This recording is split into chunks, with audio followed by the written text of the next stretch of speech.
करेंगे। बड़ी साहब, पहले यौम दिफा पाकिस्तान पे आज आपके कमेंट बहुत ज़रूरी हैं। हमारे बहुत से सोल्जर्स, फुट सोल्जर्स जिन्होंने शहादतें लीं और जो है इसका तहफ़्फ़ुज़ किया, तो आप इस पर ज़रा कुछ बात करें। और फिर क्या भारत जो है इसने इससे कोई सबक सीखा या नहीं सीखा, और आइंदा हमारे मामलात कैसे चलेंगे? जी भट्टी साहब।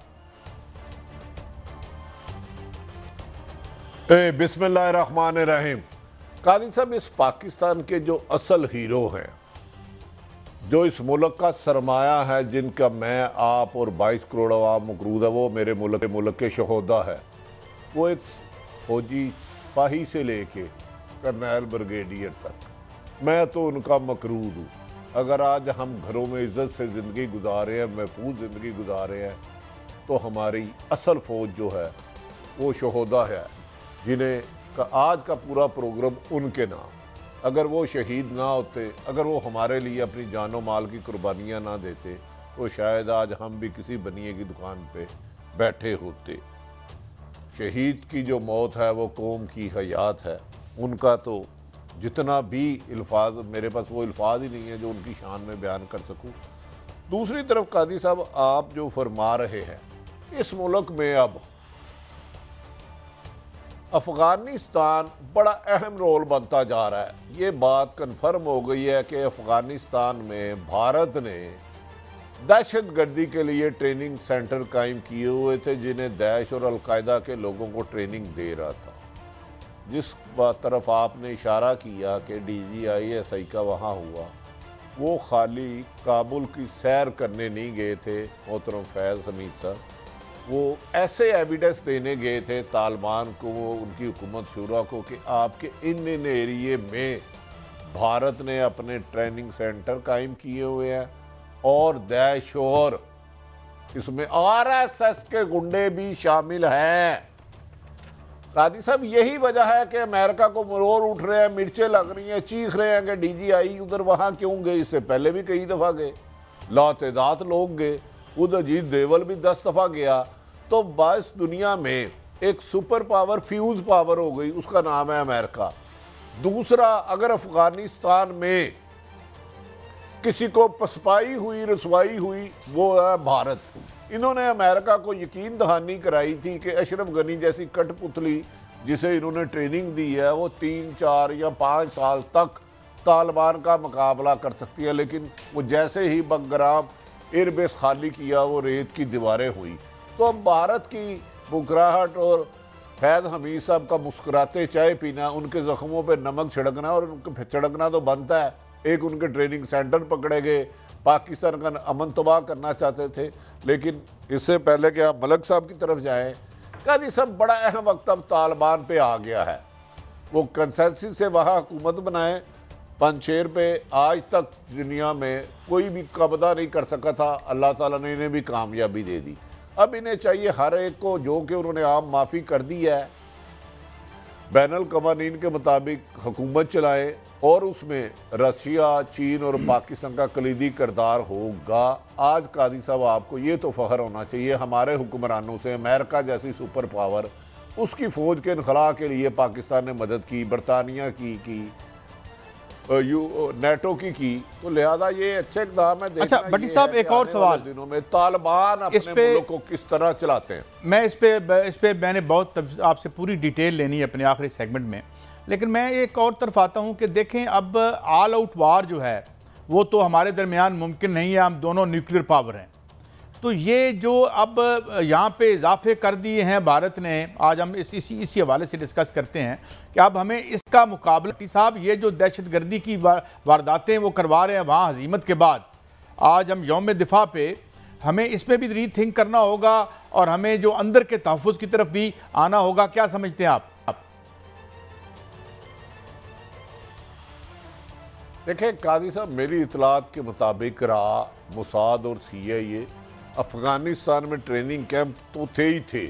आपके बलूचिस्तान में भी बहुत बड़ा उनका नेटवर्क है, जिसे हमारी फौज ही ख़त्म कर सकती है, और उसके लिए नहायत अदब, एहतराम और जान की माल पाऊँ सियासत से ख़ुद को अलग करना होगा। अब इस वक्त पाकिस्तान के लिए बहुत ज़रूरी है कि भारत के जो अज़ाइम हैं, जिसको 20 साल बाद खरबों रुपए लगा के वहां पसपाई हुई, अमेरिका को पसपाई हुई, वो किसी सूरत नहीं चाहेंगे कि इस रीजन में अमन हो। तो इसके लिए अब पाकिस्तान की इंटरनल मीर जाफरों को वो किसी भी रूम में है, वो किसी भी जगह है, उन्हें बिला इम्तियाज कुचलना होगा और तेजी से, वरना दहशतगर्दी की एक लहर आ गई। आगे 80,000 से ज्यादा हमने शहादतें दी हैं।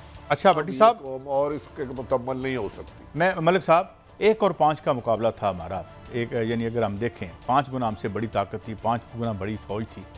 तो मेरे ख्याल में बड़ा वैलियंटली, और फिर मानक शाह और इस जैसे लोग जो बाद में भी हमारी जंग हुई, उन्होंने खुद अपने तय तस्लीम किया कि जी जिस इन मीगर मीन्स के बावजूद जितना एक वैलियंटली लड़ी हमारी फ़ौज जो है, एक बहुत बड़ी 5 गुना बड़ी ताकत से। तो मैं समझता हूँ पाकिस्तान ने 65 की जंग जीती और ये खित्ते ने जंग हारी।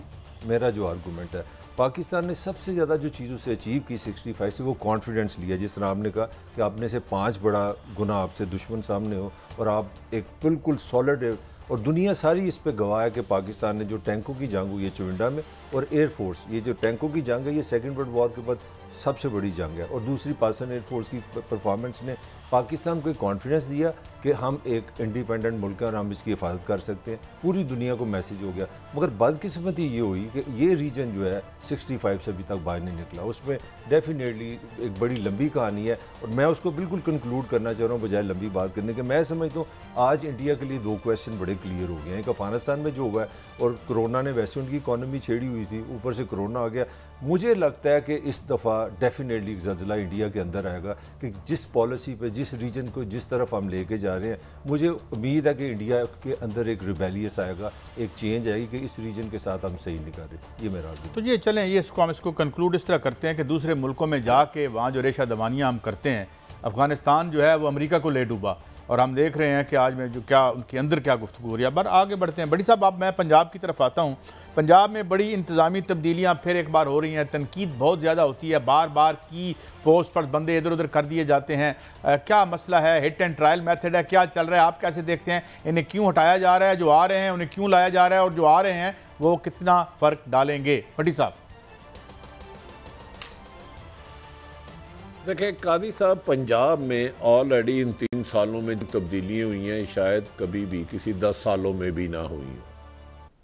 तब्दीली किसी अच्छी मकसद के लिए किए जाए, अच्छे लोगों के साथ की जाए तो नताइज हमेशा बेहतर आते हैं। मेरी आज इस्लामाबाद में 2-3 लोगों से मुलाकात हुई है। मुझे हैरत है कि इस हुकूमत में राव सरदार को आईजी के नाम के लिए रिकमेंड किया। वो तो बहुत ज़्यादा जेन्युइन आदमी है, ऑनेस्ट है, कॉम्पिटेंट है और पुलिस इस्लाहत लाएंगे। वो तो इलेक्शन का कभी हिस्सा नहीं बनेंगे। थारो जेंटलमैन, ऑनेस्ट, कॉम्पिटेंट, और गलत काम वो अपनों का नहीं करते।